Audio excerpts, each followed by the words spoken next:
Hola, soy Claudia López, bogotana, colombiana, tengo 50 años y el honor infinito de ser la primera mujer electa a la alcaldía de Bogotá.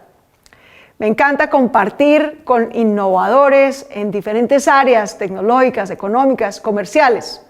Yo en la vida me he dedicado al emprendimiento social y a la innovación política. Eso es lo que me ha movido. No ha sido fácil, todos sabemos que hacer emprendimiento e innovación no es fácil. Requiere mucha perseverancia, mucha disciplina, mucha constancia. Nunca perder la fe, tener método. Quisiera compartirles cosas que he aprendido de mi experiencia en la vida y desafíos que creo que la pandemia que estamos viviendo nos abre como oportunidades y desafíos que podemos usar para poner nuestro talento mucho más al servicio de las causas que nos motivan. Yo soy la mayor de 6 hermanos.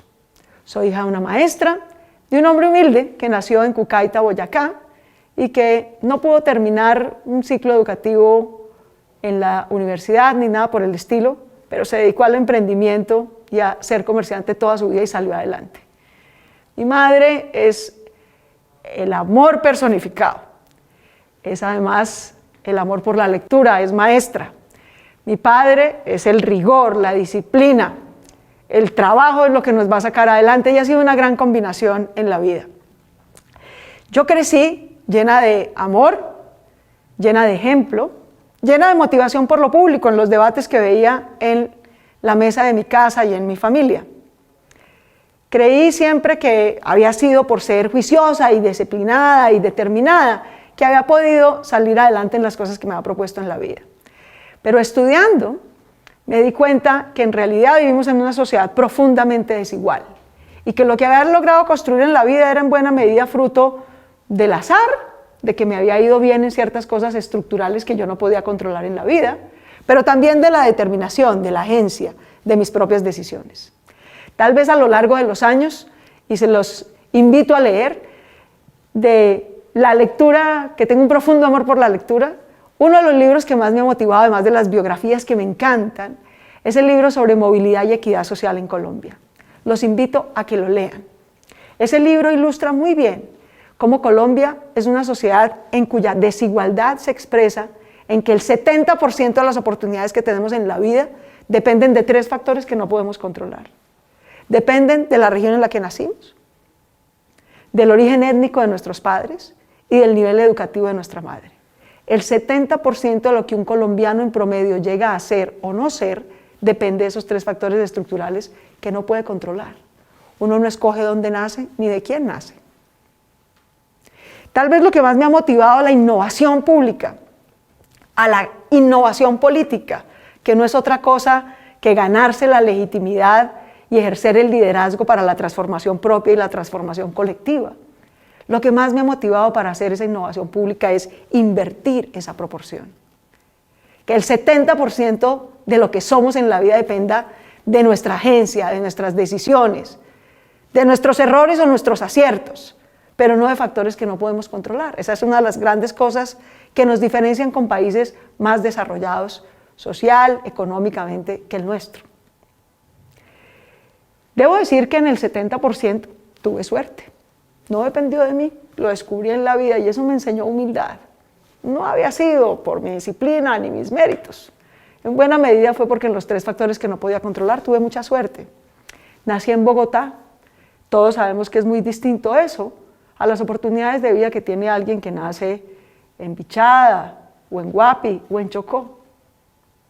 Es desafortunado, pero esa es parte de la desigualdad. Segundo, nací en una familia mestiza, como la mayoría. Son muy distintas las oportunidades de vida que tienen las familias afro o indígenas en nuestra Colombia desigual. Y tercero, mi madre fue la primera mujer de su familia en acceder a educación superior. Eso le cambió la vida a ella y también me cambió la vida a mí. De manera que debo reconocer con humildad que en el 70% de los factores que no podía controlar tuve suerte. Pero en el 30% de los factores que sí podía controlar, he tratado de vivir cada oportunidad que me he encontrado en la vida como si fuera la última y vivirla al máximo provecho, con toda la determinación. Y eso sí que depende de nosotros. Eso que ahora llamamos agencia, que descubrí que así se llamaba en el mundo académico, lo que depende de nuestras acciones, de nuestra acción individual y nuestra voluntad. Me lo enseñó mi madre desde muy chiquita, con tal vez 2 frases. Una, que cuando yo era adolescente y seguramente hacía tonterías, decía, es que yo soy así. Y mi madre me dijo, eso es la frase del fracaso. Cuando tú decides que eres así y que no puedes cambiar, entonces renunciaste a ser un ser humano. Renunciaste a hacer lo único que de verdad puedes hacer, que es cambiarte a ti misma. Nunca vas a cambiar a los demás, pero te puedes cambiar a ti misma. Luego nunca digas, yo soy así y ya, porque es renunciar a la capacidad de cambio y de agencia que tienes sobre ti misma. Gran lección. Así es. Quienes estamos en el mundo del liderazgo público creemos que trabajamos para cambiar a la sociedad. En realidad trabajamos para cambiarnos a nosotros mismos. Y por la vía de liderar con el ejemplo, inspirar a muchos a una acción colectiva que nos motiva a un cambio público y constructivo. La segunda cosa que me enseñaron desde muy chiquita y que me ha marcado la vida para perseverar, tener disciplina, hacer lo que depende de mí y hacerlo bien. Esa fue la frase que me repitió mi madre muchas veces. ¿Qué es el éxito? Le pregunté muchas veces a mi madre. ¿Cuándo sabemos que nos fue bien o nos fue mal?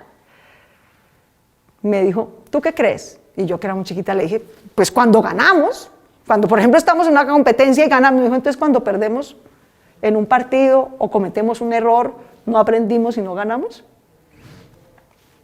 Difícil, ¿no? Porque muchas veces de los errores y de los fracasos se aprende más que de los aciertos. De manera que la segunda frase en términos de agencia, de perseverancia, que siempre me dijo mi madre y que me ha guiado en la vida para llegar hasta aquí, es haz lo que depende de ti y hazlo bien. Eso realmente, creo yo, es lo que es agencia. Es lo que es transformación individual. Eso en buena medida, no perder eso de vista. Puedo cambiar, puedo usar mi conocimiento para construir colectivamente con otros un mejor futuro para mi sociedad, para influir con mis ideas en la conducción de la sociedad y hacer lo que depende de mí y hacerlo bien. Es al final lo que creo que este momento crucial del mundo nos está invitando a hacer. Y déjenme ahora pasar a esta segunda parte. ¿Qué quiere decir emprendimiento social o emprendimiento económico o innovación en un mundo como el de hoy? En una pandemia global como la que estamos viviendo. Posiblemente nunca habíamos tenido más riqueza, más conocimiento, más tecnología. Y un virus, el coronavirus, nos ha puesto en jaque como humanidad. En los países más ricos, en los países menos ricos, en los países más desarrollados, en los países menos desarrollados. Al final todos hemos tenido que quedarnos en casa, aprender o retomar normas básicas, lavarnos las manos, hidratarnos, estar pendiente de nuestra temperatura, tener cierta distancia física para cuidarnos de un virus del que todavía no conocemos su origen, ni cómo puede ser tratado o cómo puede ser curado. A lo largo de estas semanas, todos hemos visto imágenes en las que otras formas de vida distintas a la humanidad parecieran tener un respiro, ahora que la humanidad ha tenido que parar. Eso algo nos tiene que decir. Que los delfines hayan podido volver a los mares, que los pájaros canten, que el aire esté menos polucionado, que una ciudad como Bogotá podamos ver desde nuestros cerros orientales los nevados del Huila o del Tolima, que antes no podíamos ver por la polución y por la contaminación. Qué bueno que ahora que estamos enfrentando una pandemia que hasta el momento ha dejado cerca de 200 fallecidos, reflexionemos sobre cómo antes nos parecía normal que 2.000 personas murieran al año por contaminación ambiental. 2.000. O que otras 2.000 personas murieran por accidentes de tránsito, perfectamente prevenibles. En un país como Colombia, que vivió una guerra que a lo largo de décadas enterró muertos y fatalidades de civiles en una guerra sin sentido, qué bueno que ahora todos que decidamos quedarnos en casa porque entendemos el valor de la vida y de cuidarnos, y que eso tiene prioridad sobre otras acciones en la vida. Pero creo que eso nos invita a una reflexión profunda. Simplemente estamos esperando a que haya un nuevo tratamiento, una vacuna, para que podamos volver a la normalidad. ¿No estamos viendo acaso que esa normalidad que teníamos nos hace profundamente vulnerables? profundamente frágiles. Una cosa sabemos con toda certeza: el coronavirus no es la primera pandemia que ha tenido que enfrentar la humanidad, y con toda certeza no va a ser la última. Ya llegó y nos puso de frente, nos hizo encarar cosas que vivimos todo el tiempo, pero que nos acostumbramos a normalizar. La profunda desigualdad. Resulta que no nos podemos quedar en casa cuidándonos, porque hay personas que si no salen a trabajar, no comen. Y por lo tanto es insostenible para muchos la medicina de quedarse en casa, porque no pueden. No necesitamos entonces pensar en hacer un nuevo contrato social, en pensar en que en el siglo XXI lo menos que podemos tener en un país y en un planeta de tanta abundancia y riqueza es un ingreso básico universal para que todos podamos tener condiciones mínimas y dignas de vida. Es una reflexión que tenemos que hacernos. La desigualdad no puede ser, y la inequidad no puede ser, una estadística que seguimos citando. ¿Qué tal la violencia contra las mujeres? Esa era la pandemia de la normalidad. Lo que más afecta la salud física y mental de la humanidad en todo el planeta es la violencia contra las mujeres. En esta pandemia se profundizó. Quédate en casa y cuídate. ¿Qué pasó con las mujeres que tienen que quedarse en casa con su agresor? ¿Cómo se cuidan? Ese es parte del desafío que teníamos que enfrentar ahora. En términos ambientales ni se diga. No fue sino que paráramos, que dejáramos de quemar gasolina, energías fósiles, y la polución bajó, la contaminación bajó, el aire pudo estar más limpio. Vamos a tener muchas menos muertes de niños por enfermedades respiratorias, que era lo que pasaba atrás en esa normalidad. En un año común y corriente, en Bogotá en esta época, no estaría gente enferma ni falleciendo por coronavirus, sino por enfermedad respiratoria aguda, producida por la mala calidad del aire, por la contaminación. ¿No quisiéramos conservar entonces esa mejor calidad ambiental? ¿Qué tal la aglomeración? El desafío que es, una ciudad por definición es una aglomeración. En todas las ciudades, una de las características que tenemos es que tenemos transporte masivo. A todos los ingenieros de transporte en el mundo le enseñan que masivo es tener sistemas de transporte en el que caben 7 personas por metro cuadrado. Tenemos que aprender a vivir en un mundo en el que tenemos transporte masivo, no masivo. Porque si nos metemos 7 por metro cuadrado en cualquier forma de transporte masivo, Transmilenio o metro, la volveríamos una fuente de contagio enorme en esta pandemia. De manera que realmente quiero invitarlos, y creo que es una oportunidad extraordinaria, a que esta reflexión de emprendimiento, no importa si es tecnológico, si es científico, si es económico, si es social o si es de innovación política, es literalmente no solamente a adaptarnos a lo que nos está pasando ahora, sino literalmente a reinventarnos.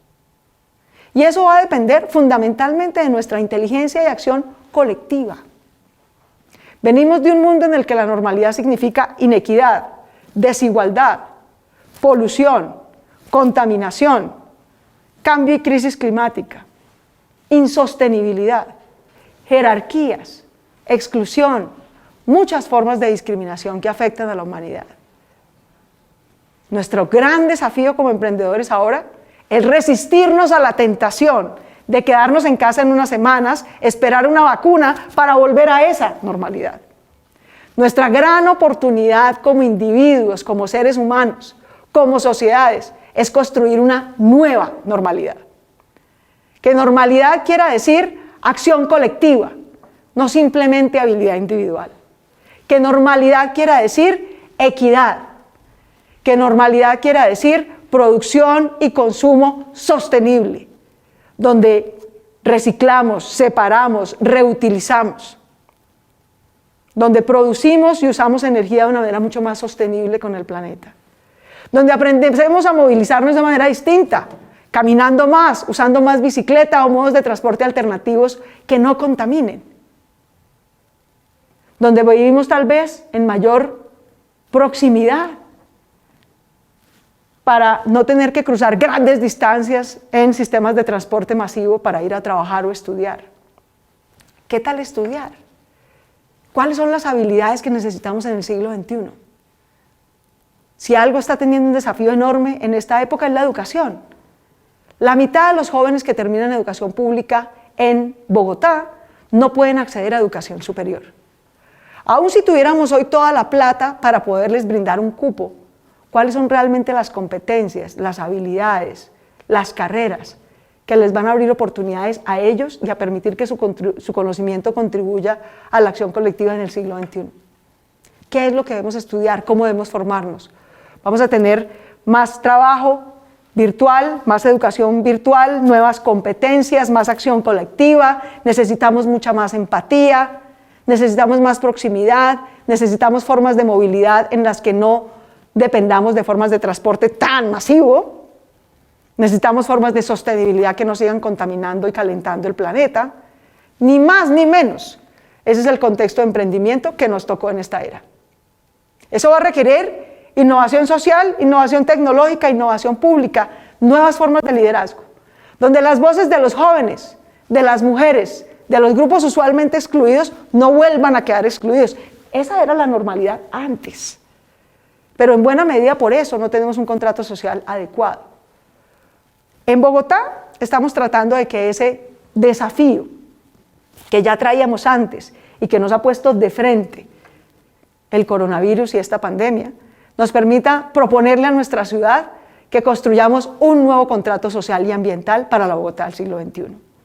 Un nuevo contrato social que incluya a las mujeres, que incluya a los jóvenes, que reduzca las formas de violencia, que proscriba las formas de discriminación, que nos dé herramientas para la vida, educación de calidad, un sistema de salud pública íntegro, pero también un ingreso básico universal, por ejemplo, que releve a las mujeres del cuidado gratis y a costilla de sus oportunidades que hemos tenido en la normalidad que teníamos, que nos permite institucionalizar en lo público y en lo privado ese cuidado. Construir entre todos esa nueva normalidad, esa nueva manera de vivir, producir, movilizarnos y relacionarnos mucho más sostenible con la vida, con el planeta, menos vulnerable para nosotros mismos, es nuestro gran desafío. Estamos terminando un siglo en el que la humanidad, el siglo pasado, se inventó dos formas prácticamente de autodestruirse. La primera, la bomba atómica. La segunda, el cambio climático que produce nuestro comportamiento, nuestra manera de producir, que no haya la menor duda de eso. Que no cometamos en este siglo el mismo error. Que este sea el siglo en el que la reflexión que nos trajo este desafío múltiple de inequidad, de insostenibilidad ambiental y de además pandemias como el coronavirus, nos invite a construir nuevas formas de acción colectiva, nuevos hábitos de vida para una verdadera sostenibilidad ecosistémica en el siglo XXI. Esa es la innovación que nos tocó.